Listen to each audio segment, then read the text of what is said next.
Please be aware, in this podcast series we talk about all areas of safeguarding, which some people may find upsetting. So please make sure you're okay listening to today's topic. Be mindful of those around you, such as children, that you might not want to listen in. Hi, I'm SSS Safeguarding Director Sam Preston. And I'm former head teacher and content author Sarah Spinks. Today we're diving deep into the disturbing world of county lines, a term that's been shaking communities across the UK. County lines isn't just a buzzword, it's a harsh reality that's severely impacting the lives of young people and tearing communities apart. So let's delve into the intricate details of this phenomenon, really. Sarah, to truly understand county lines, we need to grasp its essence. So can we start? Can you explain what it is? Well, at its core, it's about urban drug networks expanding their reach into rural and smaller urban areas. So these gangs employ ruthless tactics, including violence and exploitation, to establish dominance. The gangs often exploit children and vulnerable people to sell drugs. Vulnerable people, often with mental health or addiction issues, are also targeted, and their homes are taken over and used as a base for the exploited children to operate from.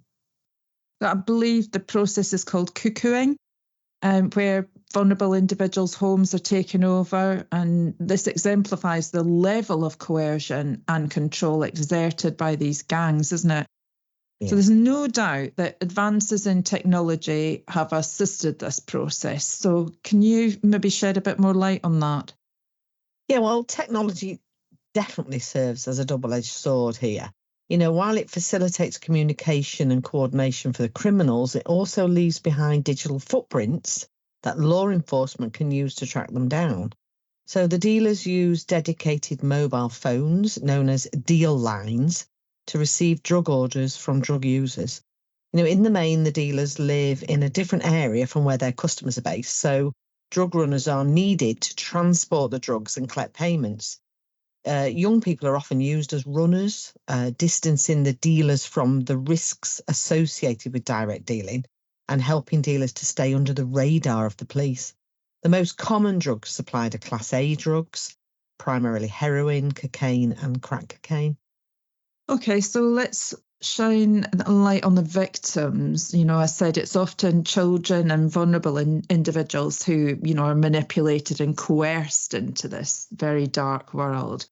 So these gangs prey on their vulnerabilities, exploiting their circumstances for profit. So how are they recruited? How are the victims recruited? Well, it's a really heart-wrenching reality, Sam. You know, children in particular are lured with the promises of belonging and financial gain. They're groomed to believe they're part of something bigger, when in reality they're being used as disposable assets, you know.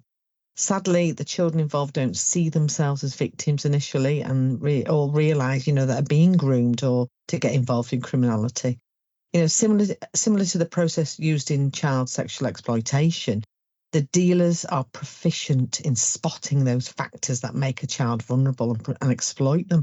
It often involves children without a secure home life environment, you know, for example, where family relationships are poor or dysfunctional, or families affected by domestic abuse or substance misuse, households where there's little or no income and children feel the need to provide financially for the family, or where other members of the family are involved in criminal activity. Often these children, they sort of lack aspiration or feel trapped by their situation. They may disengage from systems where they can be protected, you know, for example, truancy or exclusion from education. So manipulating this sort of sense of hopelessness, dealers are skilled in exploiting such children. As with all gang culture, initially children are made to feel like they are really important and valued. This sort of sense of belonging, along with financial incentives, you know, it sort of secures their involvement, really. Oh, gosh, yeah.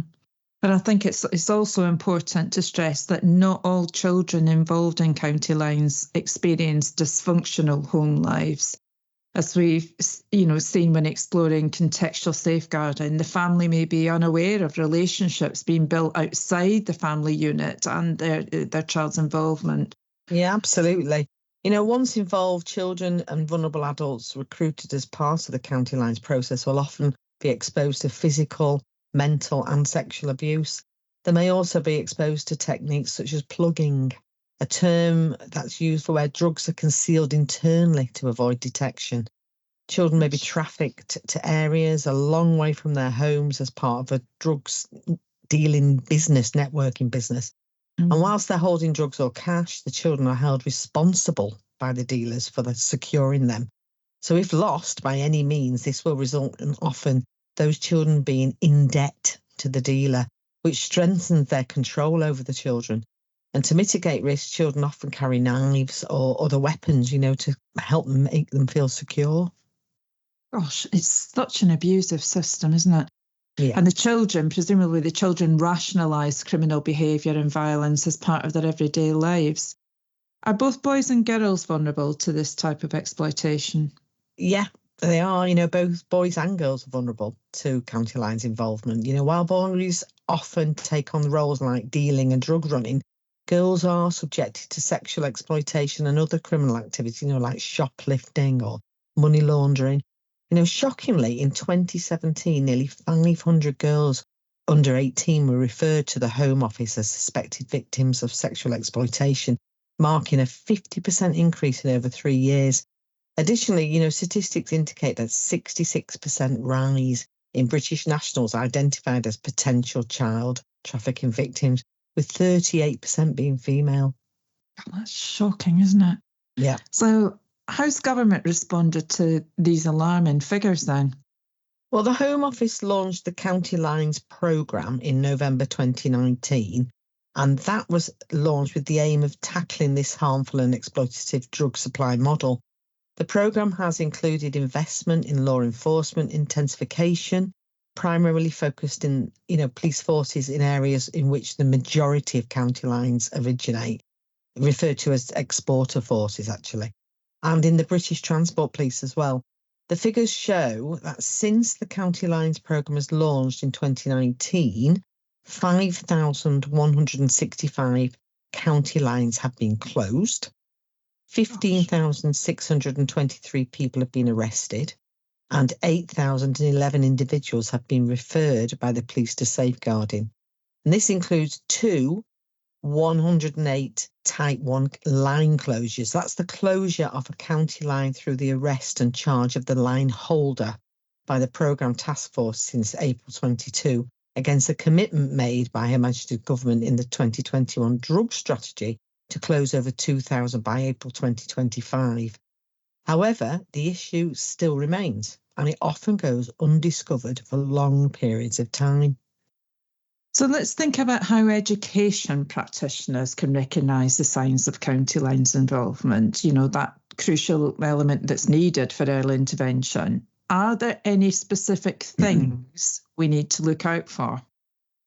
Well, possible indicators of child county line involvement might include sort of truancy, exclusion and disengagement from education. That's a key one.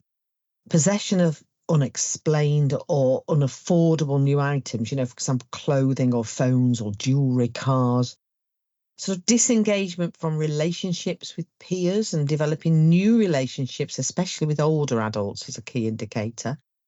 Substance misuse, involvement in or increased antisocial behaviour, unexplained injuries, the child becoming secretive, withdrawn, aggressive or emotionally unstable, children being seen in unknown cars or taxis, going missing or regularly being away for long periods of time, and sexual knowledge and activity that's really inappropriate for age. While, these indicators are not solely definitive of this phenomenon, to safeguard a child or a young person, it's really important that county lines involvement is considered if any of those factors are present. Yeah, so it's really keeping county lines on the radar and sort of thinking, is there a possibility that this is an indication of something else going on? Yeah, definitely. I think it's also important we don't forget about the communities affected by these operations. It's sort of thinking about things like unfamiliar faces, increased activity, changes in neighbourhood dynamics. They can all point towards the presence of County Lines activity that could be picked up. Are there any indicators that people should look out for that may suggest that County Lines activity is taking place in their area? Well, absolutely. I was only having a conversation yesterday with local residents in a rural area near me that they were talking about drug exchanges and the presence of unknown youths in the area. And I talked about this to them. So that, there are possible factors that could indicate that County Lines activity may be happening from a base in an area, that new and unfamiliar children or young people living with a resident, an increase in visitors and unknown cars to a flat or a house. New and regularly changing residents can be an indicator. Children and young people with different accents, have come to a locality where an accent is different, where children or young people present as unfamiliar within a community where they're living. They're all key things to look out for. So what can we do to combat this, pervasive issue? I mean, certainly safeguarding is paramount. Educational institutions alongside law enforcement and social care play a vital role in protecting vulnerable individuals and disrupting these criminal networks. Well, yeah, and collaboration and communication are key, really. By working together, sharing that information, raising awareness, we can create safer environments, hopefully for everyone. Sam, could you tell us then how you think county lines are referred to in legislation? Oh, yeah. I mean, county lines is recognised in legislation. It's a key thematic safeguarding topic for educational settings. That's all educational settings, I should just say. We are, it's legislation firmly puts us on the radar from the early years right through. As Keeping Children Safe in Education, KCSIE identifies children can be targeted and recruited into county lines and schools. Further and higher education institutions, pupil referral units, special educational needs schools, children's homes and care homes. In the context of safeguarding in education, the KCSIE guidance addresses county lines exploitation.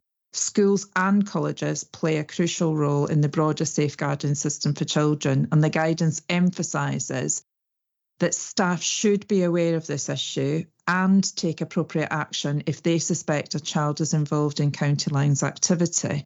So if there are concerns about a child's welfare, immediate referral to children's social care, and if necessary, the police is essential. So before we wrap up, let's take a moment just to reflect on the real life impact of county lines. So, behind every statistic is a story. It's stories of shattered lives, lost dreams, and communities torn apart. Absolutely, Sam. And these stories, they remind us of why it's so important to continue the fight against that sort of really endemic exploitation and injustice. Hopefully, together that we can sort of make that difference, getting that message out. Yeah. So awareness is the first step towards action. So stay informed, stay vigilant, and let's build a safer, stronger community.